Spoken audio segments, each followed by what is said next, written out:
Welcome to Bible, Bravery, and Bullshit. Sorry, Mom, with Pastor Dan Miner, the unapologetic podcast for those tearing down old beliefs, choosing deconstruction, or those who have walked away from traditional faith. If you're questioning, evolving, or just plain fed up with the modern Christian machine, you're in the right place. Hey, you might laugh, cry, maybe get pissed off, or who knows, get inspired to keep up the good fight. You can follow me or Harvest Church on TikTok, Instagram, or Facebook to get connected. The links are in the description of this podcast. Here we go.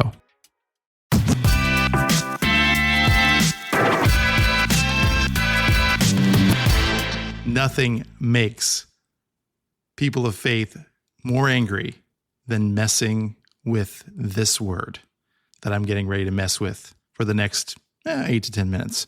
Let me begin with a question. How many of you know the meaning of the Greek word hamartia? It's fine if you don't know it, but hamartia, Hamartia. This isn't a vocabulary quiz, but think about it, hamartia. Hamartia is one of the most frequently used words in Christianity to harm, shame, demean people, make people feel less than, and yet many that are using it, including pastors and religious leaders, are very far removed from understanding its original meaning.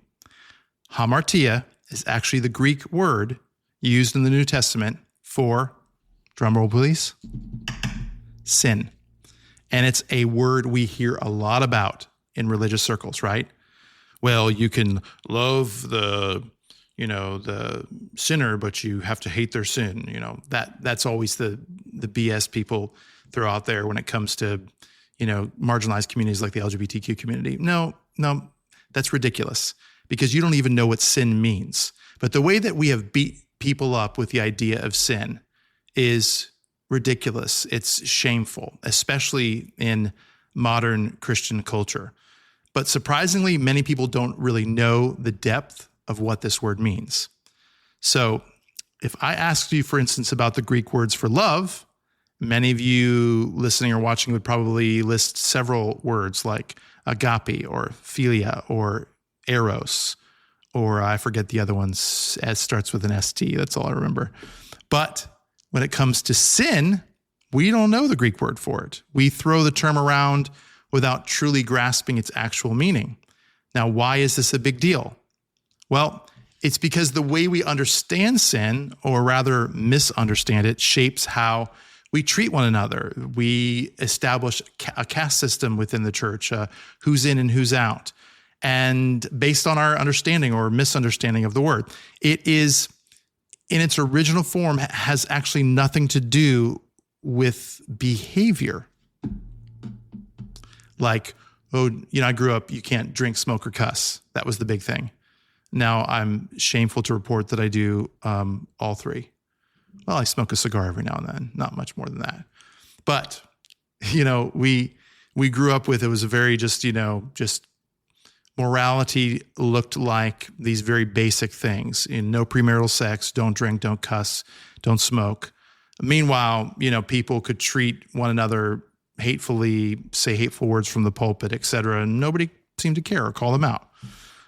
So much comes to mind from my upbringing in Christian fundamentalism, charismatic, Pentecostal, non-denominational, whatever it was. But sin is fundamentally an identity issue, and it is something that does not change our standing with God. So for a moment, take your mind and just for a moment, stay open. Let's go and figure out and break down the word hamartia in the Greek. It's made up of two parts, H-A, meaning without, and meros, meaning form or identity. So at its core, sin actually means without form or without identity. This changes everything. Sin is not about the actions we take or the mistakes we make. Sin is about forgetting or not recognizing who we truly are. Basically, that we're made in the image of God. And so I want to take us back to the beginning, to Genesis, because the two lies that most of us still today are dealing with, that are struggling with, the two lies that we deal with today, that we embrace, that dramatically affects our own internal feeling that we can connect to the divine or the creator is they're not new lies. They go back all the way to Genesis, and they actually start with the story of Adam and Eve. So we've all heard the tale. The serpent tells Eve to eat from the tree, and that doing it will make her like God. And so a couple of things as we read this. Number one, the serpent is acting like or talking like God is not around. Separation, that God is not there. The serpent's talking to Adam and Eve like, hey, listen, or Eve at this time, the reason God, doesn't want you, as if God's not there listening. So the first lie right off the bat is that we are separated from God. And I want to tell you this, nothing separates us from God. Nothing. Not who you love, not who you vote for, not any of the things that we use in this crazy Christian nationalist environment. None of that stuff separates you from God. The second lie is this. You have the lie of separation, and then you have the lie of identity. And that's because, what did the serpent tell Eve? Hey, the reason God doesn't want you to eat from this tree is because God knows it will make you like God. It will make you become like God. And ultimately, Eve and Adam were already made in the image of God.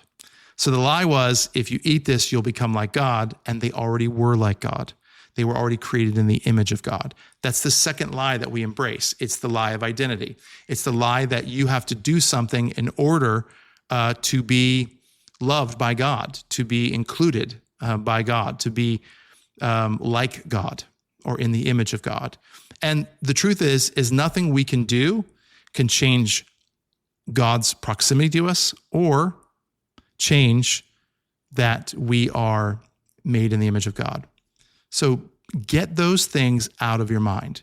And I think that the real issue wasn't in the case of Adam and Eve about the act of eating the fruit, but it was the fact that they forgot who they already were. They believed the lie that they were separated from God and that they needed to do something to become more like him. This really was the first identity crisis, and we have been struggling with this ever since. We continue to believe the lies that we're separated from God, and we're hearing it from pulpits, and we're being told, the old bait and switch, that we're not good enough, we're not worthy, and we're not loved. Not the day that we go to the altar and say the sinner's prayer and do all that stuff. I don't know if you did that, but we grew up with that, right? I did at least, and I did it at least 10 times, and that's because I wasn't convinced after the fact, based on the way that I was treated or the sermons or the messages I heard, that it was good enough, that it actually secured the deal for me. But it doesn't even require any of that nonsense. And I'm going to say this to you. I'm going to go out on a limb here, and I want to be careful, but not so careful, because this is my thing. And sometimes we got to call bullshit. And in this case, the bullshit that we're seeing today in churches is that some churches and church leaders act more like the serpent than they do God. They do. And let me explain to you how and why. Simple for me. They bait people with this idea of God loves and includes everybody, and salvation is a free gift. And once you confess with your mouth and believe in your heart that Jesus Christ is Lord, you shall be saved, and your life is going to be beautiful and wonderful and butterflies, and you're going to be blessed, and money is going to flow your way, and the favor of God's going to come your way, and all of this stuff, glory is going to follow you, and goodness and mercy. And then as soon as somebody takes the bait or bites from the apple that we are serving them as a modern church, then creeps in all of the performative stuff that we put on people. They have to perform to belong. They have to perform in order to be included in the community. They have to learn how to say God the right way. They have to learn how to fit in, to get rid of all of the things that make us unique and different. And so that might be someone who's a queer person. It's like, no, you can't do that anymore. You can't be that anymore. You have to be more like us. It might be somebody who's a person of color, or somebody with a different background of faith, or somebody that connects to God a different way. We have people in our congregation here locally that the best way they connect to God is in nature. And so back in the day, we'd say they're New Age. That's not true. God is everywhere. The infinite beauty of a universal Christ is everywhere. And so why are we so scared of people who connect to God differently than we do, or like a different style of music, or God forbid, vote a certain way? I hate to break the news to you, but God is not a Republican. God is not a Democrat. God, these political candidates and out there and political leaders are not chosen by God. That's BS. That's not true. God hasn't anointed anyone to win an election. And so we need to kind of reset from these lies that we've been told that ultimately continue to make us believe that we're separated from God, that we've never, had real good connection with God. And this lie of separation and this lie of identity are the most pervasive, damaging beliefs that still exist today.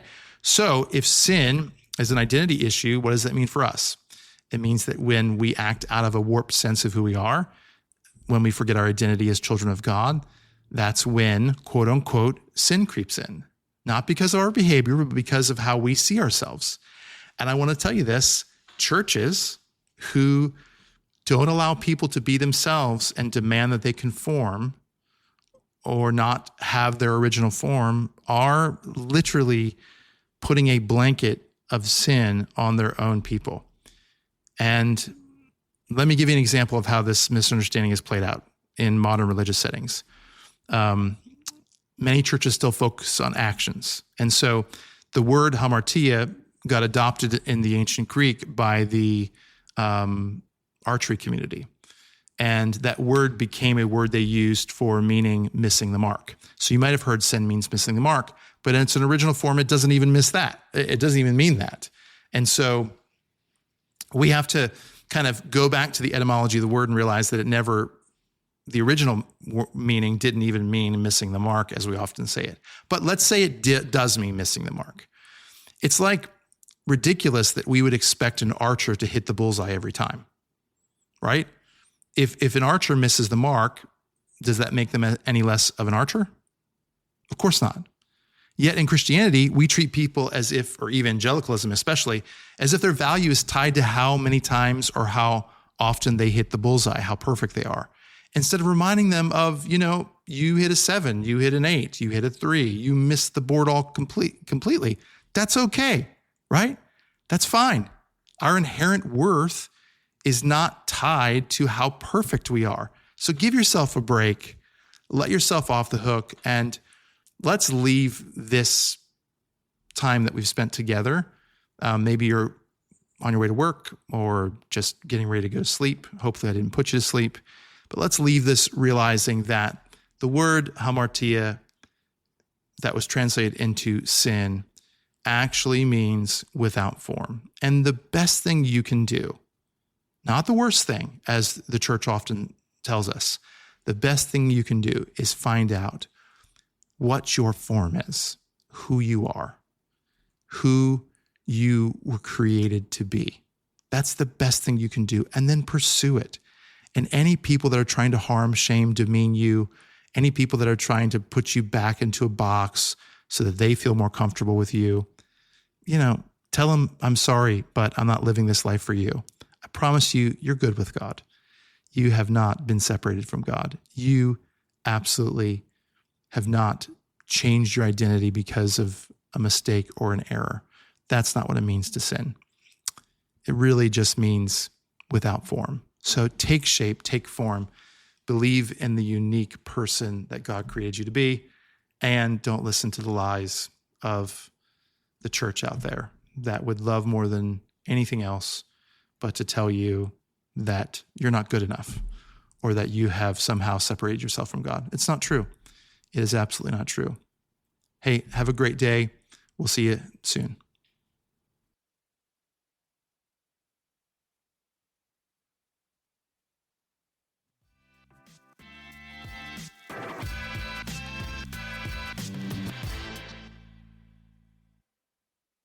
If you made it this far, thanks for listening.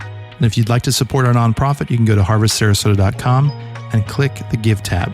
One of the greatest ways you can tell us this podcast helped you is by liking, subscribing, reviewing, and sharing with your friends. Till next time, keep asking questions, be patient with yourself, and find someone to show some love this week.